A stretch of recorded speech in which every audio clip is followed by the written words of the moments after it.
दोस्तों, मेरा नाम राज है। मैं केरल का रहने वाला हूँ। मेरी उम्र 21 साल है और मेरे सामने वाली भाभी की उम्र 25 साल के आसपास रही होगी। वो दिखने में बहुत सुंदर लगती है। भाभी और मेरी पहली मुलाकात मोहल्ले के ही एक पार्टी के अवसर पर हुई थी। भाभी ने उस दिन गुलाबी रंग की साड़ी पहनी हुई थी। एक तो उनका गोरा रंग, ऊपर से गुलाबी साड़ी। जैसे ही मैंने एक नज़र से देखा तो मैं उन्हें देखता ही रह गया। वो बहुत सुंदर लग रही थी। सच कह रहा हूँ दोस्तों, ऐसा लग रहा था जैसे कोई परी जमीन पर आ गई हो। भाभी की ननद मेरे घर वालों के साथ कुछ बातें कर रही थी और परिचय करवा रही थी कि ये हमारी भाभी है। इतने में मैं भी वहाँ पहुँच गया। मैंने भाभी और उनकी ननद से हाय हेलो की, जिस पर भाभी ने भी मेरी तरफ देखकर मुस्कुराते हुए जवाब दिया। इसके बाद मैंने भाभी और उनकी ननद को डांस करने के लिए कहा, तो भाभी तो जैसे इंतज़ार ही कर रही थी कि कब कोई उनके साथ डांस फ्लोर पर चले और डांस करे। बस दोस्तों, फिर तो महफिल का समा एकदम रंगीन हो चुका था, क्योंकि भाभी मेरे साथ डांस जो कर रही थी। भाभी का रंग रूप और खूबसूरती को देखकर मैं तो पहले ही पागल हो गया था। डांस करते हुए भाभी का वो अचानक से मेरे शरीर पर महसूस हुआ था। मुझे तो एक पल के लिए डर सा लगा, मगर भाभी ने मेरी तरफ देखा और मुस्कुराकर डांस फ्लोर से नीचे उतरकर ननद को लेकर अपने घर चली गई। उस दिन मुझे बहुत बुरा महसूस हुआ और अब मैं भाभी से माफ़ी मांगने के लिए उनसे बात करने का मौका ढूंढने लगा। कुछ दिन बाद भाभी खुद किसी काम से हमारे घर आई।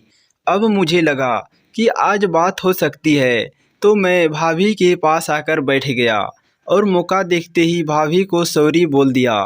तो भाभी ने कहा, सॉरी किस लिए? मैंने उन्हें उस वाकई के बारे में बताया।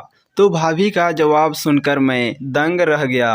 भाभी ने कहा, कोई बात नहीं, इस उम्र में ऐसा हो ही जाता है। और उस दिन मेरे मन के सारे टेंशन दूर हो गए और मैंने मौका देखते ही भाभी से कह दिया, भाभी तुम भी तो एकदम वो हो। मेरा तो क्या, आपको देखकर तो किसी का भी यही हाल हो जाता होगा। इस पर भाभी ने कहा, तुम भी नादान नहीं हो। उस दिन उनसे कुछ देर तक हंसी मजाक चलता रहा। वो मुझसे बातें करने लगी थी।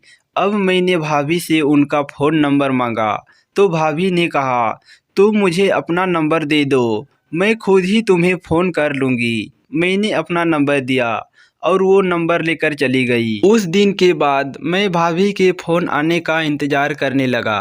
अचानक 2 दिन बाद मुझे एक फ़ोन आया। फ़ोन पिक करने पर किसी लड़की की आवाज़ सुनाई दी। तो मैंने भी छूटते ही कहा, भाभी आ गई याद आपको? तो भाभी का उधर से जवाब था, क्या बात है, तुम मुझे ही याद कर रही थी क्या? जो आवाज़ सुनते ही अपनी भाभी को पहचान लिया। इस तरह से हम अब रोज़ ही बातें करने लगे। वक्त के साथ साथ पता नहीं कब हम दोनों में प्यार हो गया। अब हम केवल फ़ोन पर वही बातें करते थे। बस अब इंतज़ार था तो वो मौका मिलने का। कुछ महीने बाद भाभी की ननद के पेपर थे, तो एक दिन भाभी को मैंने अपने घर मम्मी से बात करते हुए देखा। तो उन्हें देखकर मैं बहुत खुश हुआ। भाभी के जाने के बाद मम्मी ने मुझे बताया कि इनकी ननद का इम्तिहान है, तो कह रही थी कि राज को हमारे साथ भेज देना। अब मेरे मन का लड्डू एकदम से फूटा। फिर माँ ने कहा, 3 दिन के लिए जाना होगा, तू अपनी पैकिंग वगैरह कर लेना, परसों तुम्हें निकलना है। मैं तो जैसे पागल ही हो चुका था। अब मुझे कंट्रोल नहीं हो रहा था। 2 रातें तो हम दोनों बात करते हुए पूरी रात निकाल दी। आखिर वो दिन आ ही गया जिसका हम दोनों का इंतज़ार था। बस अब हम तीनों कोलकाता से केरल के लिए निकल गए और केरल पहुंचकर एक होटल में रूम ले लिया। अब भाभी और मैं दोनों पागल हो रहे थे। तो ननद के सोते ही मैं और भाभी स्वर्ग की सैर पर निकल गए। हमारा कई दिनों का इंतज़ार अब ख़त्म होने वाला था। फिर मैं और भाभी ने उस समय का खूब फ़ायदा उठाया और हम दोनों लोग ने पूरी तरह से इस खेल को एंजॉय किया। इन सब कामों से फ्री होने के बाद हम शाम को सेंटर की खोज में निकल गए।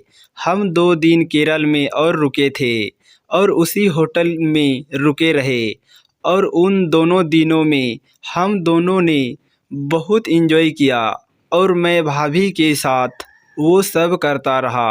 उसके बाद भी हमारा यह सिलसिला जारी रहा। दोस्तों, यह थी हमारी आज की स्टोरी। आपको कैसी लगी है कमेंट करके हमें ज़रूर बताइए। वीडियो को लाइक करें, शेयर करें और हमसे जुड़े रहने के लिए हमारे यूट्यूब चैनल को सब्सक्राइब करें। साथ ही घंटी को दबाकर ऑल पर सेट कर लीजिए ताकि हमारी आने वाली वीडियो का नोटिफिकेशन आप तक तुरंत पहुँचे। तो दोस्तों, मिलता हूँ आपसे अगले वीडियो में। तब तक के लिए धन्यवाद।